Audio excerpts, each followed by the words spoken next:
Hello, नमस्कार दोस्तों, कैसे हैं आप लोग? मैं विपुल फिर से आ गया अपना नया वीडियो आपके पास लेके। तो हम लोग पहले बात किए थे जीएसटी के बारे में और उसके कैरेक्टरिस्टिक्स के बारे में। अब हम लोग एडवांटेजेस ऑफ जीएसटी या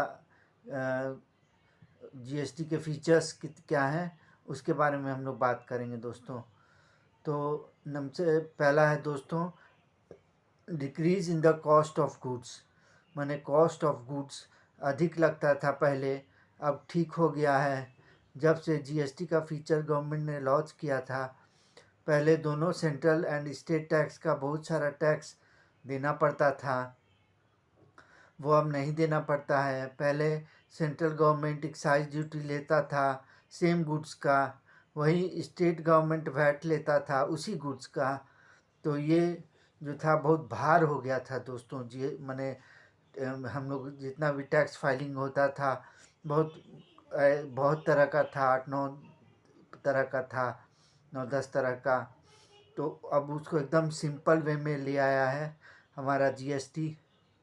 हमारे गवर्नमेंट को बहुत बहुत शुक्रिया इसके बारे में। तो अब नंबर दूसरा है दोस्तों, ईज़ ऑफ डूइंग बिजनेस। जिस जीएसटी पीरियड से पहले बहुत सारे इनडायरेक्ट टैक्सेस देने पड़ते थे, जैसे excise duty, sales tax, services tax etcetera.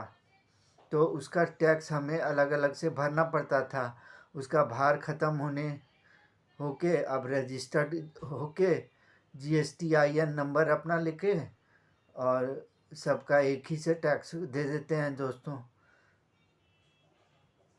तो एक नंबर हमारा लेना पड़ता है जीएसटीआईएन, तो उसी में सब हो जाता है दोस्तों।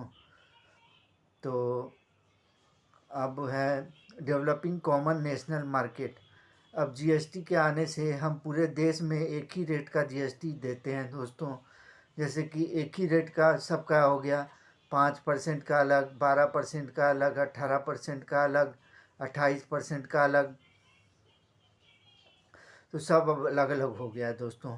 तो वो जो हम लोग का जो स्लैब है वो बनाने में बहुत और उसका जो हमारा बहुत तरीका का जो गुड्स है उसको और सप्लाईज़ है उसको देने के लिए बहुत अच्छी तरह से हम लोग का हो गया है दोस्तों जीएसटी का के द्वारा।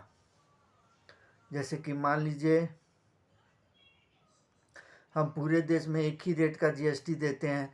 जैसे फॉर एग्ज़ाम्पल इलेक्ट्रॉनिक गुड्स का 18% कटता है दोस्तों, तो पूरे नेशनल मार्केट में उसका एक ही रेट होगा दोस्तों।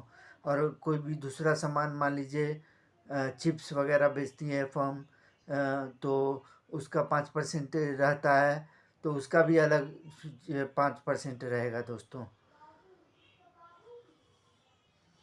या साबुन बेचती है तो साबुन का अलग रहेगा दोस्तों। तो अब है दोस्तों चौथा point, helpful for tax authorities.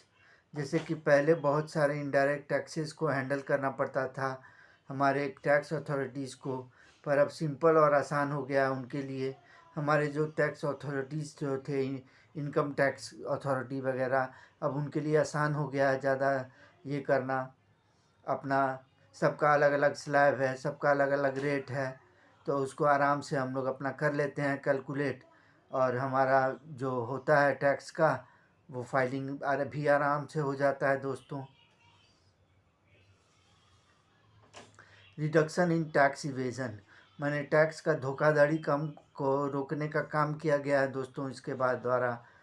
और इलेक्ट्रॉनिक फाइलिंग, मैंने अपना हम आराम से नेट पे अपना ये फाइलिंग उलिंग कर लेते हैं दोस्तों। जैसे जीएसटी 3B, उसमें दोस्तों GSTR 3B में 21 तारीख को हम लोग का भराता है दोस्तों, और GSTR 1 में हमारा 10 तारीख को भराता है दोस्तों। तो उसका कंप्लाइंस करना फाइलिंग के द्वारा और अच्छा से इसको चलाना, ये बहुत इजी हो गया है दोस्तों।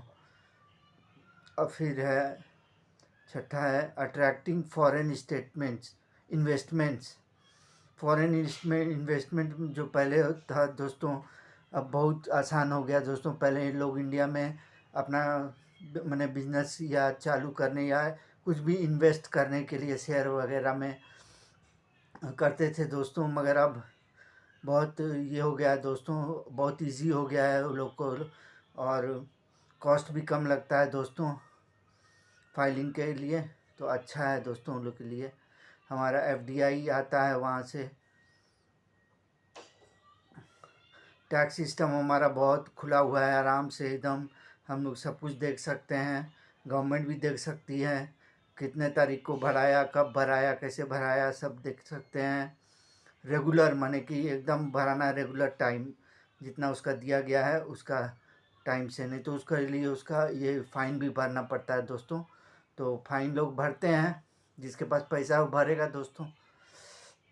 तो और रेगुलर है, रेगुलर रहना है, और प्रिडिक्टेबल है कि प्रिडिक्ट कर लिए कि हाँ ये 5% है, ये 10 माने 12% है, ये 18% है, ये 28% है। तो इससे दोस्तों अच्छा से रहता है दोस्तों। तो अब हम लोग आते हैं दोस्तों, there are 3 types of GST।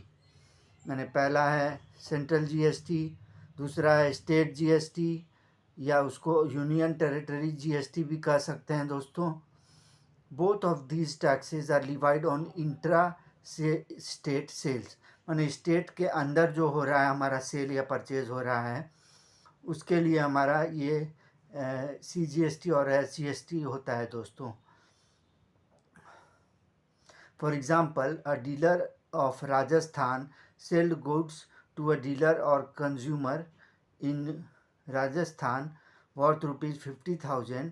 Suppose the GST rate on the goods is 12%. This rate will comprise of CGST at 6% and SGST at the rate 6%.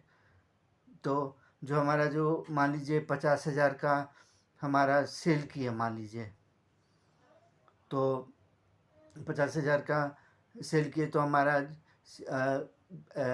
CGST 6 और SGST दोनों मिला के 3,000 हो जाता है दोस्तों। तो उससे हम लोग को आसानी होता है दोस्तों, और आराम से अपना GST काट लिया जाता है। या मान लीजिए अपना आराम से जो है उसका जो 50% का जो 6,000 होगा 12%, तो उसका 3,000 रुपया हम CGST में देंगे और 3,000 रुपया SGST में। अब इंटीग्रेटेड GST आ गया है दोस्तों। It is levied on inter state sales, मगर ये जो इंटर स्टेट सेल माने से स्टेट के बाहर जो सेल हो रहा है दोस्तों उसको ये इंटीग्रेटेड टैक्स हो गया है दोस्तों GST। Sale of goods and services outside the state, it is also levied on import of goods and services into India and export of goods and services from India. माने import का भी और export का भी सब में IGST लगता है दोस्तों। For example, a dealer of Rajasthan sells good to dealer in Madhya Pradesh. For example, a dealer of Rajasthan sells worth rupees 50,000. Suppose the IGST rate is 12%. In such a case, the seller will charge 6,000 as IGST and this entire amount will go to the central government, हमारे central government को दे दिया जाएगा IGST का। तो अब कैसा लगा video दोस्तों बताइएगा।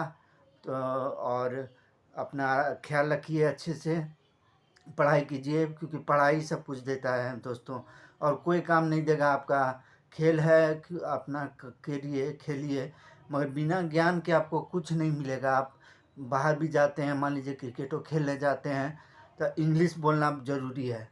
तो हमारे पहले के जो क्रिकेटर थे उन लोगों को इंग्लिश बोलना नहीं आता था, तो अब सबको सीखना पड़ गया, और सब IPL वगैरह आ गया तो सब सीख लेता है दोस्तों।